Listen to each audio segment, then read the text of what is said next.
things could have been nipped in the bud if we have a more proactive approach to party administration at all levels. I also believe, as co-drivers of the system, that we have consciously chosen as a country to subscribe to a presidential system of government in which you have the executive, the legislature, and the judiciary. And I believe, for good reasons, the presidential system is founded on the principle of separation of powers. The judicial arm is not elected, is at least formally isolated from political contestation. But whereas the executive and the legislative arm is subject to election and to all those things associated with electioneering. The challenge I think our party has faced is how to service this principle of separation of powers and yet commit ourselves to a common goal as a government, both the executive and the legislature. And if there are gaps for the party leadership to intervene to see how those gaps can be bridged. And there can be no permanent solution because the issues are dynamic and new challenges will emerge from time to time. So conflict will be constant. There can be no permanent holistic solution such that there is no more conflict. So the challenge for leadership, in my view, if given the privilege to preside over the affairs of our party, is to develop those appropriate tools and identify people with sufficient experience and connections working together to service the principle of separation of powers and at the same time build healthy bridge between the executive and the legislature, because we are separate, but we are not autonomous. There's only one government, but the government with different arms. And those arms can still work together and deliver on the deliverables. For example, even as we celebrate, and it's worth celebrating the principle of democracy, of separation of powers. And of course, everybody knows that, and I've said this not because I am here, that the only thing that distinguishes democracy from dictatorship is the presence of a parliament. Because whether in the feudal system, the king is the executive, and he does whatever he wishes to do. As the executive, he also appropriates legislative powers to make laws for his kingdom, and even judicial powers by appointing people to hear complaints or adjudicate. But in a democracy, there has to be a parliament. I think this is the essential difference between a democracy and a dictatorship. Therefore, we must celebrate the institution of the National Assembly. And like I have had cause to say to Philip, honorable member,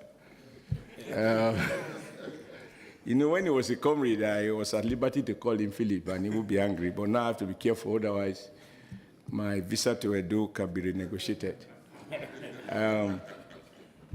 But how you manage parliament is compared to how the executive manages council.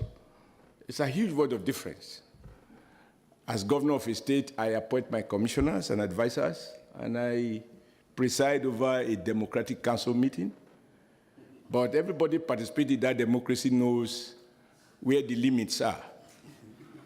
And it takes no more than a press secretary's statement to announce what has happened as a result of a particular session.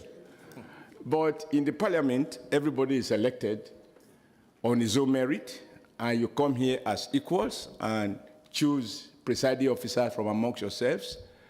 And the only way to make decision is through persuasion, negotiation amongst yourselves to arrive at a common decision before you are able to say, this is the position of the House.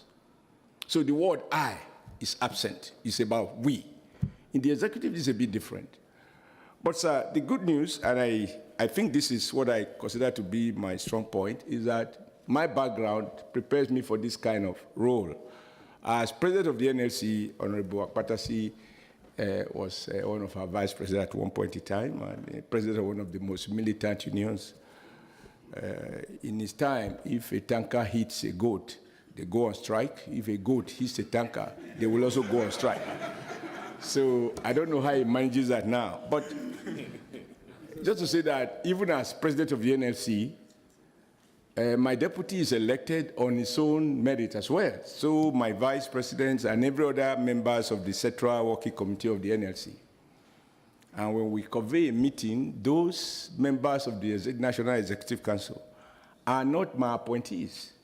They are elected by their respective unions. They can sack me, I can sack them. They will respect me as president, provided I understand that I didn't make them who they are. They make me who I am. They made me president. I didn't make them secretaries or presidents of their respective unions. And the only tool I've had for 8 years of my stewardship of the NLC is the capacity to persuade, to convince, to negotiate, to make concessions. And even for those who think they might have offended me, I have a duty to convince them that that is the way of the system. If we don't offend each other, then we are less than human. But it really becomes a problem when we are not capable of overcoming bitterness as a result of one or two persons who may have wronged us or held a position that was strictly or strongly at variance with my own position, even as the president of the NLC. And I think, sir, that talking of a voluntary association like a political party, NLC is the closest similar I can see. And yet we were able to organize activities across the 36 states of the Federation, across all the primordial settlements, religion, ethnicity. And for 8 years, I'm proud to say that we led NLC without a faction. And a lot went into that, particularly when I had to lead the NLC at a time when we had a president who was learning the difference between being a commander-in-chief that give orders, that appoint military governors and dismiss, to one that is the product of our bylot.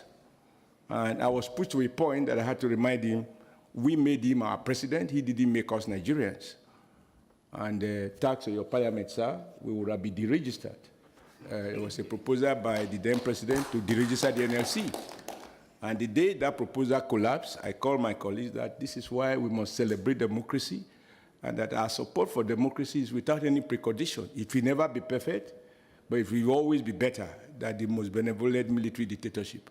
So if I wasn't convicted, and I'm not a convict today, it comes to the fact that under the former president, who was the state president when I was NSC president, those judicial powers were not under his control. The legislative powers were not under his control. All he had was to persuade the parliament exactly the same way as I was also privileged to persuade. And on balance, it will appear I was more successful than himself because the proposals were the National Assembly declined. So I think, sir, to conclude, I'm aware of a lot of the problems that confront our party. Every political party have its own fair share of its own problems, and the bigger a political party is, the more the problem. But ours are peculiar because we are a progressive party. We are pro-people, we are pro-masses, and our governance is about the people, and our tools are different from the tools of the other parties. And so I'm not surprised about the amount of divisions and some uneasiness in many quarters within the party. But I'm convinced that with a proactive leadership, which given the privilege to preside, we will try to evolve, that these and other problems can be resolved in a win-win manner. Because the choice in the real world is not between winners and losers. It's not a football match. In the real world, where people are truly free, what I've learned is that nobody gets everything that he wants, but you get everything you are able to negotiate. And no one need to go with nothing for somebody else to go with something. We all can have something. Now, who gets what is at the heart of leadership challenge and how we manage and sustain that. So I want to assure you, Mr. Speaker and honorable members, principal officers of the House, and honorable members of the Apc Caucus of the National Assembly, that giving your support, which will be a very critical one, and working with you and other God's guardians, I'm convinced that we can together strengthen our party and make it less shy of contestation and encourage everyone who wishes to be in the House to recognize that our long-term self-interest is better serviced by adopting a policy of inclusion rather than exclusion at all levels. What did I learn when I was a governor is never to say to another party member, who are you? Even as a governor. Because I realized that when I have my powers, I could say a couple of things. I can make life tough for him. But on election day, he can make life very miserable for me. Where he can go to a beer parlor and say both the truth and the untruth. The fact of my executive privilege does not allow me to go to certain places that he can go to. Therefore, if I co-opt him, engage him, and persuade him, might be more difficult, but in the long run, this is the only sustainable way to remain in business. So I want to assure Your Excellencies, it is my hope and prayers that given the opportunity, working together, we will all see a new APC that is capable of delivery or providing a leadership that all our members will be happy and will be at peace with ourselves. Mr. Speaker, thank you very much for this privilege, and I'm very, very grateful that to the honorable members for allowing me to address you. Thank you very much. House with the leader of the Apc Caucus and our leader, His Excellency Comrade Oshiomhole, will address the place. So maybe I will now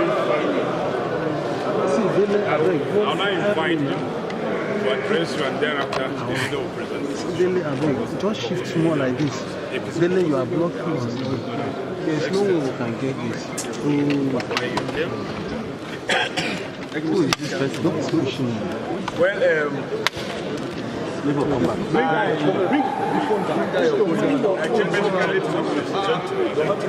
take it easy. Take it. To meet with the leadership and the members of the Apc Caucus, House of Representatives, who are elected on the platform of the All Progressive Congress. And I have shared with them my intention to contest for the office of the National Chairman of the All Progressive Congress and to solicit for their support. Because as you know, our party is democratic and the chairmanship office is not by appointment, it's by election. And members of the caucus are automatic delegates of the convention at which the national chairman and the national officer will be elected. So I've come basically to solicit their support. Also to share with them my vision, my thoughts on a variety of issues, and how I hope to address those issues as they affect the running of our party, as they affect the relationship between the party and members of the National Assembly, as they affect the responsibility of the party to interact with the executive elected at the platform of the party at both the national and state level, and of course the National Assembly and the House of Assembly, respectively. And of course, there is no secret that there are a couple of issues right now affecting our party in various states. We've exchanged views as to how some of these issues can be resolved. And I have no doubt in my mind that once you have a democratic organization, there's bound to be contestations, agreement, disagreement. I think the challenge of leadership, which I believe I am determined to provide, is to be able to find courage and good heart to listen and to proactively intervene and to help people who have issues to find common ground, to coexist. I believe that all the members of APC have good intentions. We have our own fair share of internal contestation, and I'm sure that working together will resolve all of that, so that we can have a party that is united, cohesive, one that its membership have a sense of belonging, the management of there should be strong correlation between effort and reward as far as the activities of the party are concerned. These are many other issues we discussed.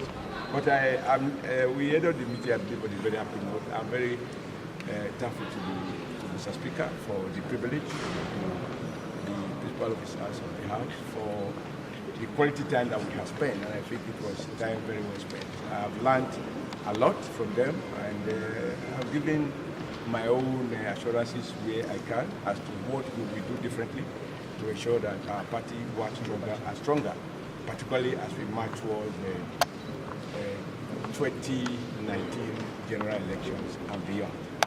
Thank you very much. So when people sit down together for 2 hours, you know a lot has been accomplished. He comes with a rich pedigree